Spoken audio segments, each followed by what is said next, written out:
Now, it would seem appropriate that we talked about the #1 man in this country, perhaps the world, the President of the United States, Jimmy Carter, of course. We're going to talk about him from a little different perspective. Well, maybe not. He's being criticized a lot. It's this book, Jimmy Carter, The Man and the Myth, and with me is the author, Victor Lasky, who has also written JFK, The Man and the Myth, and also another book, It Didn't Start with Watergate. Now, Victor, I must issue some disclaimers here, or ask you some disclaiming type questions. Are you a Republican writer? Well, let's put, I'm a writer, basically. Okay. Politically, I'm the conservative persuasion, and I very often vote Republican.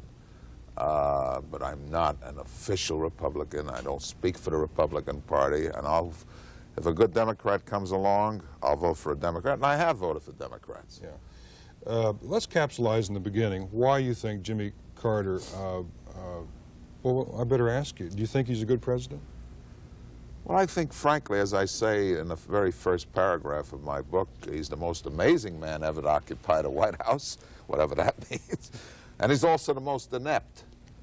I think, frankly, that we are witnessing for the first time, a president who is incapable of doing things. I have the feeling that he has a lot to learn, and I think most Americans feel that way. Now, I wrote that sentence, that he's inept, over a year ago, and it's extraordinary, and unfortunately, it has held up. Well, now, Victor, most of the media in this country, after the Watergate affair and Richard Nixon, came down on what came to be known as the imperial presidency, that America could no longer afford an imperial presidency, that the next president needed to be a man more in tune with the people, with the Congress, with the committee system. Now, it's turning out that that's essentially what Jimmy Carter's been trying to do, and nobody likes it. It doesn't work. It doesn't work. The president is the president of the United States. We don't want a president who carries his own bags, strangely enough. We want a president to be a little above us. I'm not saying he's better than us, but the presidency itself is more important than the man itself. Nobody has the feeling that this man is president. I say in my book, whatever else you may think of Richard Nixon, whom you mentioned, even those who hate him thought of him as the president. Even those who loved him think of him as the president. But Jimmy Carter, nobody has the feeling he's the president. He's a nice little man who carries his own bags, who jogs around the White House, and he just doesn't look like a president is supposed to look. Now, that doesn't necessarily mean that he's a bad president because he doesn't look like a president. I think he overemphasized the de-imperialization of the presidency. I pointed out in my book that when he became governor, he was pretty much of an imperial governor. I have a whole chapter devoted to how, not a whole chapter, but to the inauguration of the governorship in 1971 in Atlanta, and how he had the band flowing down from the Annapolis, the Navy band, and the choirs and so on, and the beautiful balls at night. He was wearing long tails, white tie. And of course, he recognized the mood of the country. There was a feeling, particularly in the press, look, we've overdone this imperial presidency, starting with Roosevelt, ending with Nixon.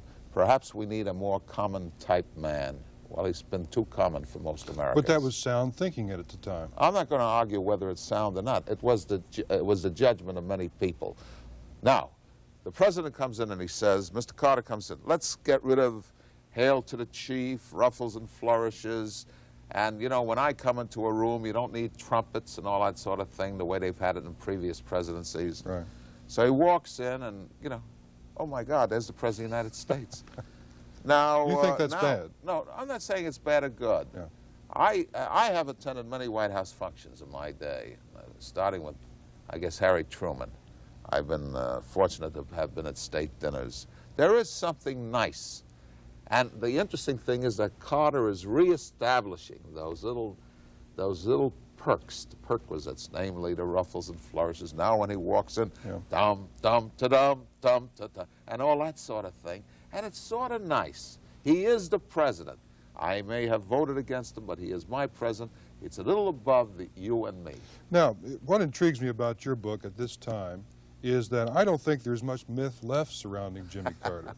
Well, you know, when I say the man and the myth, every man is man and every man is part myth. Right. In Carter's case, he came in pledging, for example, that he would never lie to you. He said, look, I saw what Watergate did to this country. You will never have a scandal, etc., etc. And he rode in on a white horse, and one would think that he would have cleaned out all the dirt in the stables of Washington. Let me tell you, I have, as you know, having read the book, I have an entire chapter devoted to Watergate-type activities, and it's entitled, It Didn't Stop with Watergate. I am amazed how very few people know very much about Jimmy Carter and his rise to power, his use of dirty tricks in the election campaign of 1970 for the governorship. What kind of Mr. dirty Sanders. tricks? Tell us. Well, the use of filthy leaflets, racist leaflets. Now, you know that he personally approved the use of I'm not them? saying he did, but it came out of Ralph Schoen's office. I'm not Ralph gonna, Schoen approved Ralph it. Schoen, yeah, and Ralph Schoen is probably his closest public relations advisor. It's all documented in my book. I don't make rash charges. The use of innuendo, his own personal use of innuendo against Carl Sanders, accused him of being an ultra-liberal. That's like calling a guy a commie, in, in certain areas of of Georgia. I don't have to tell you that in certain areas of Georgia, Carl Sanders, the fact that he owned or was part owner of a basketball team, the Atlanta Hawks, was it? Atlanta Hawks, and the fact that a black man, when the Hawks won, poured some champagne over his head, as they do, in all great victories in basketball. The fact that a picture like that is spread all over the state. Look what my opponent, he has a black man pouring champagne. And, nowadays it seems like a joke, but that was 9 years ago. Did you have in mind to reveal things in this book that would hurt Jimmy Carter enough so that he couldn't be president for a second term? Oh, I don't know whether I hurt people that way. I don't think I'm that important as a writer. Well, I'm a fairly well-known writer. I have an audience Now, out please there. don't be modest. I don't want to be Victor. modest. I mean, You not know, really. Joe, you and I we go back a long time. The last guy to be modest. But I'll say this to you. I think there are things in this book about Jimmy Carter a lot of people didn't know. I didn't know. Well, what's probably the biggest revelation? Well, the revelation to me, how he became governor of Georgia, was extraordinary. The campaign he ran for the presidency, where at one point he says, he told Ted Kennedy during the primaries something about kissing his backside. I'm not using, I'm